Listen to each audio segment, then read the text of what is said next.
In this lesson, we'll take a look at the EQ controls found on the DDJ-1000, and we'll hear what each of them do and when you'll want to use them. So the EQ section is over here, and it's a 3-band EQ. 3-band EQ means that you've got 3 EQ controls: the high, the mid, and the low.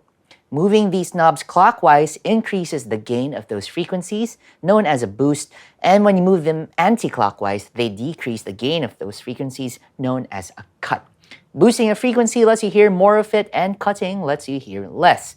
When these knobs are at their default 12 o'clock position, just like at their current position, that means no boosting or cutting is being applied. So let's hear how these sound. I've got a track loaded here, again on the left stack. It's a pretty long one, so this is going to be good because that's going to let us hear how the EQ can be used to sculpt these sounds. So let's go ahead and try it out, starting with the high knob. Now the high lets you boost or cut the treble frequencies of a track, stuff like hi-hats, cymbals, and bright instruments, and the breathiness of a vocal.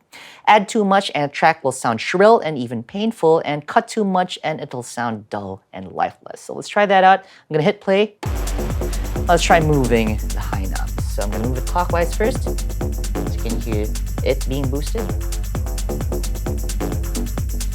Starting to hear more of the hi-hat,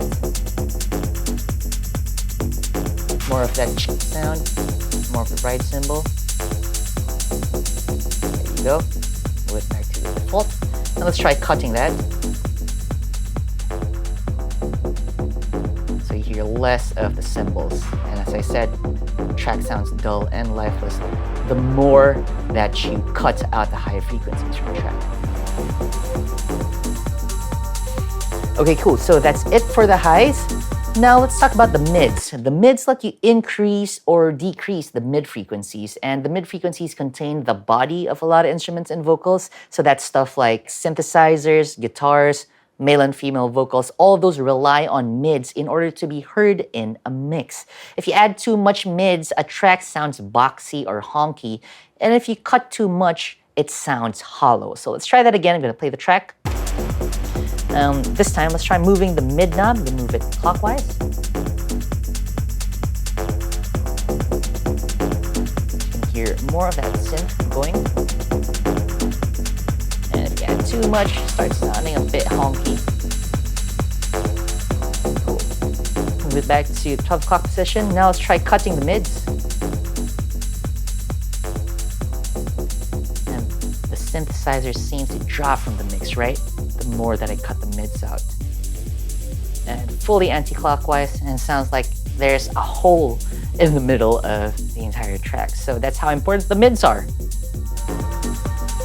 Okay, now finally, let's talk about the lows. The lows let you boost or cut the bass frequencies, and that's where the power in a track comes in. So kick drums, bass lines, the sub bass, bass drops, all of those are reliant on the lows. If you add too much lows, it sounds boomy, and if you cut too much, a track sounds thin and weak. So let's try that. Add some lows. You hear more of the bass coming through, but yeah, if you add too much, it sounds boomy and a bit muddy. It's not as clear, right? Now let's try cutting the lows. Sounds thin, so there isn't as much power. And this is what you normally do if you want to mix from one song over onto another, just so the low frequencies or the bass frequencies don't stack up on top of each other, causing the output to overload or causing the mix to sound boomy. All right. Okay, so now that you know how cutting and boosting in each of the 3 frequencies sound, when are you supposed to use EQs? Generally, the EQs on a DJ mixer are used for cutting. The reason is because when you're mixing 2 songs together, you're basically adding 2 sets of full range frequencies, which can sound muddy and overbearing. Cutting also means you're less prone to distorting the master output when you're mixing 2 or more songs. Cutting frequencies lets two tracks sit properly together without overloading the outputs, and it creates the impression of a smooth blend for your dance floor. The most common way to do this, as I just mentioned a few seconds ago, is to cut the lows from one track as you're mixing into another tune. That's probably the type of EQ cutting that you're going to be doing for like 99% of the mix transitions that you make.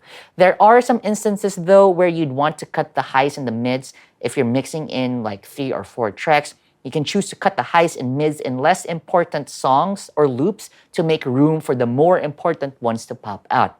There are also some instances where you'd like to use the boost, such as when you want to emphasize a certain frequency range in a track. Say you want the vocals or the synths to pop out, you do a boost in the mids. Or say you have a dull track that you want to brighten up, you can boost the highs. Be careful though, remember that boosting adds gain to the entire channel, so make sure that your LED meter over in here isn't hitting the red light or is clipping when you make those EQ changes. So that's it for this video.